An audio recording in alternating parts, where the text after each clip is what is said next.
It's like a pilot coming over the intercom, not to reassure passengers, but to quietly admit the plane only lands safely if the crew votes to keep him in the cockpit. So let me ask you something. When a sitting president openly says his survival depends on winning an election, is that politics, or is that something much closer to leverage? Because this is not a normal campaign moment.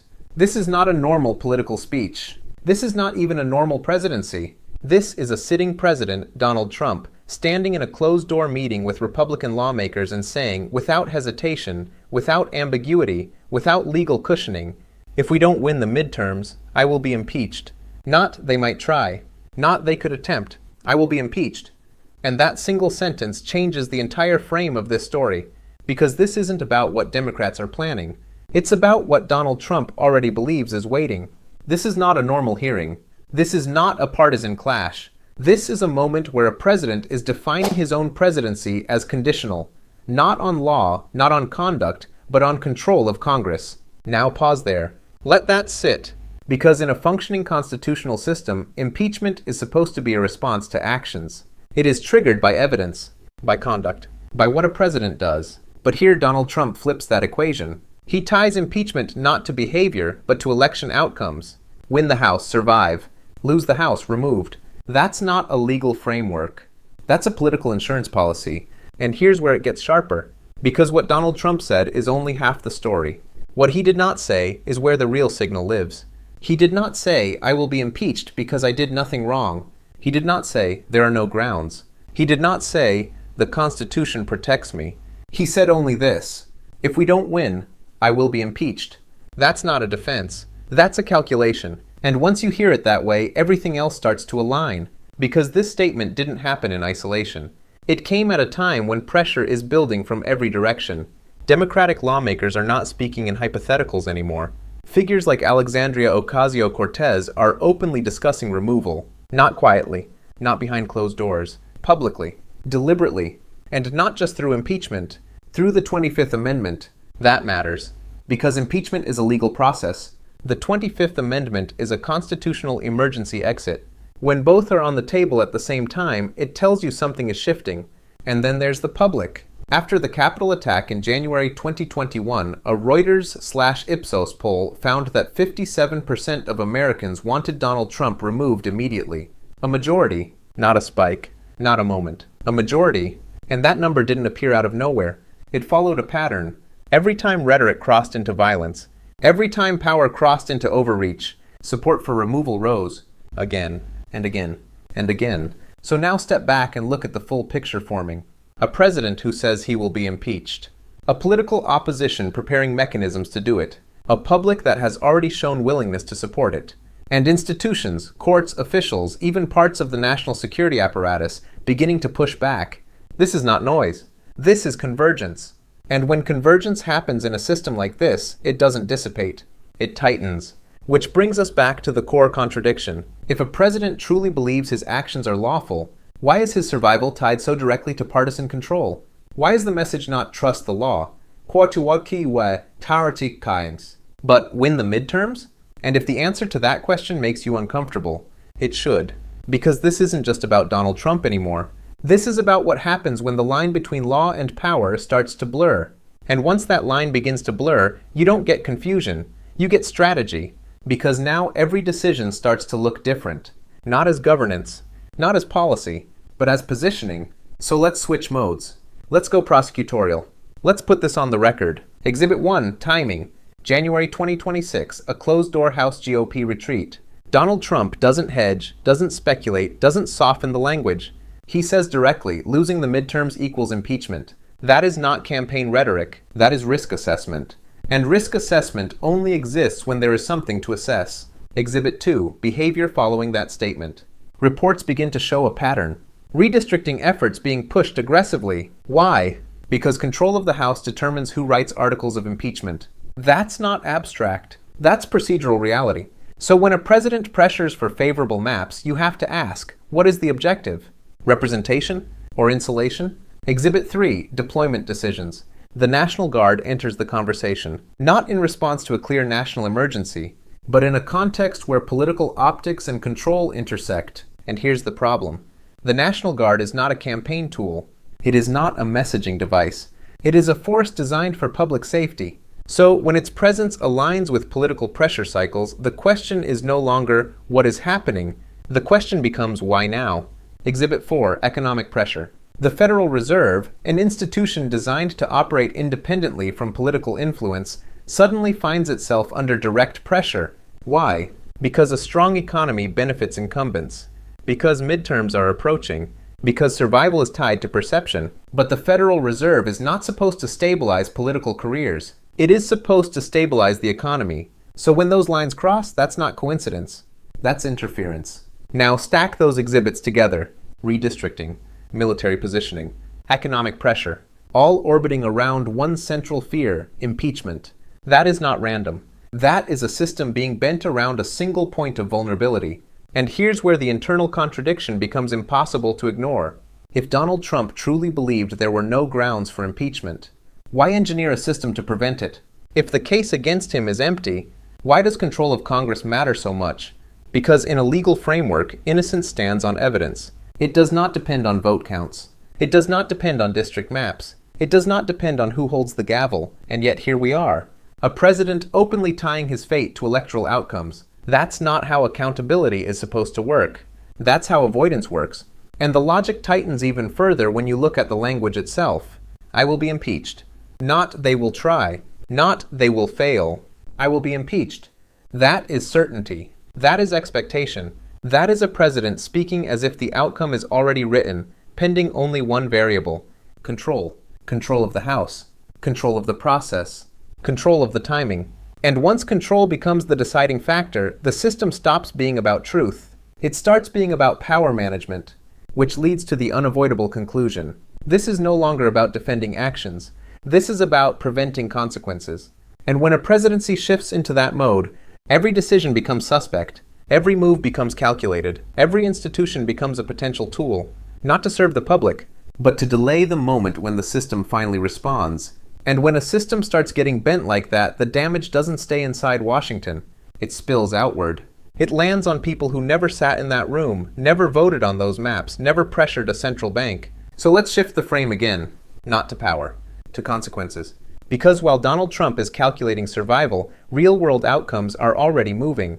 The Iran escalation isn't theoretical. Unauthorized military actions are not just legal debates in a chamber. They translate into troop deployments, rising oil prices, and families watching the news wondering if their sons and daughters are next. That's not abstract. That's a mother checking her phone at 2 a.m. That's a soldier boarding a plane without knowing if the mission has congressional approval. That's a market reacting before Congress even has time to ask questions.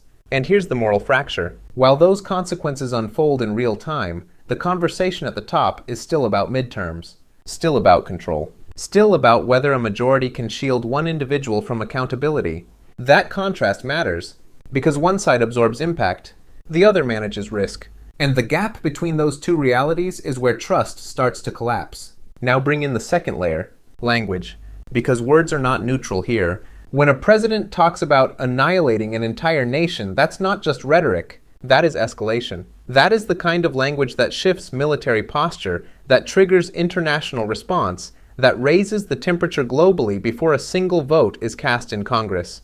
And historically, every time rhetoric crosses into perceived threat, public response sharpens. We've seen this pattern after Charlottesville, after the Capitol attack, moments where words didn't just stay words, they translated into action, and each time support for removal surged, not because of partisanship, because of threshold, because there are lines that, once crossed, trigger a different kind of reaction from the public, and according to polling, that reaction has already reached majority levels before. So now layer it together. A president acknowledging impeachment risk, a pattern of decisions shaped by that fear, rhetoric that escalates tension beyond normal political boundaries, and a public that has historically responded by demanding removal when those lines are crossed. This is not coincidence. This is convergence under pressure. And here's where the ethical tension peaks. Because the people experiencing the consequences don't get to vote on redistricting maps. They don't influence Federal Reserve pressure. They don't sit in closed-door strategy meetings. They live with outcomes. Gas prices rising, markets shaking, military families waiting, communities absorbing the ripple effects of decisions made for political survival. And yet, the system at the top continues to operate as if the primary variable is still control of Congress. That's the inversion. That's the moment where governance flips, from serving the public to managing exposure. And once that flip happens, every new decision carries a different weight. Not, is this right? But, does this protect me? Not, does this stabilize the country? But, does this delay consequences?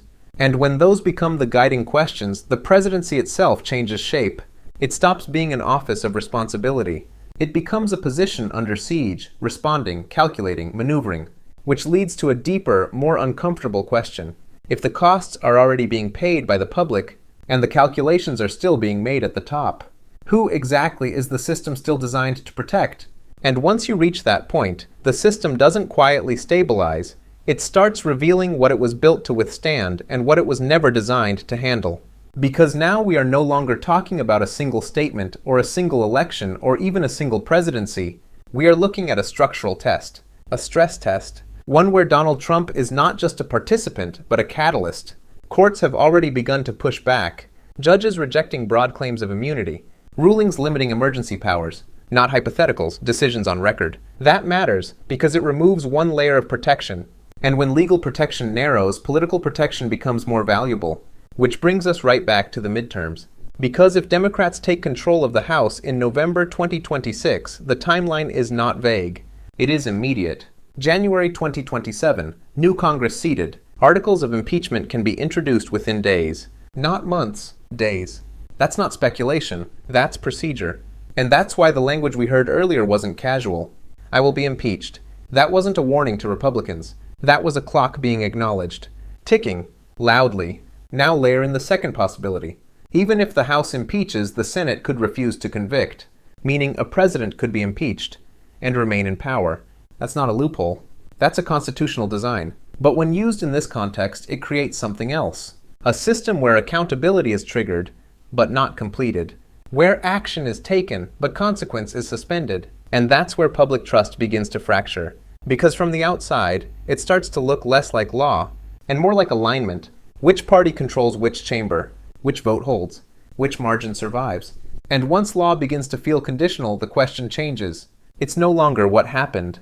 It becomes who has the numbers. And that is the most dangerous shift of all, because it transforms the Constitution from a framework into a variable. Now consider the alternative path. The 25th Amendment.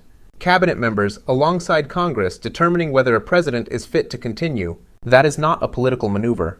That is an emergency mechanism. And the fact that it is being discussed alongside impeachment tells you everything about the level of concern. Two separate constitutional paths, both pointing in the same direction. Removal. Now pause. Look at that convergence again. Legal pressure, political pressure, public pressure, institutional resistance, all moving toward one outcome. And at the center of it, a president who has already said he expects it. That's not noise. That's alignment. And when alignment like that forms, it doesn't dissipate on its own. It forces resolution, one way or another. So here we are. A presidency defined not by policy achievements, but by survival strategy. A system where elections are no longer just about governance, but about legal exposure. And a public watching, trying to understand whether the rules they were taught still apply at the highest level. Because this is no longer about Democrats versus Republicans. It's not even about Donald Trump alone. It's about whether the law operates independently of power, or only when power allows it. If a president believes impeachment depends on losing an election, then what does that say about the role of evidence? If accountability only activates when control shifts, then what does that say about the system itself? And if those questions don't have clear answers, then the instability you're seeing isn't temporary, it's structural. So now the final question isn't coming from a courtroom or a hearing or a press conference. It's coming from the system as a whole. Does the law apply equally, or does it wait its turn? If you've made it this far, you already know this isn't just another political story. So engage with it. Leave your perspective in the comments. Share this analysis with someone who still thinks this is business as usual. And if you want more breakdowns like this, calm, precise, and on the record, subscribe to the channel. Because moments like this don't just pass. They define what comes next.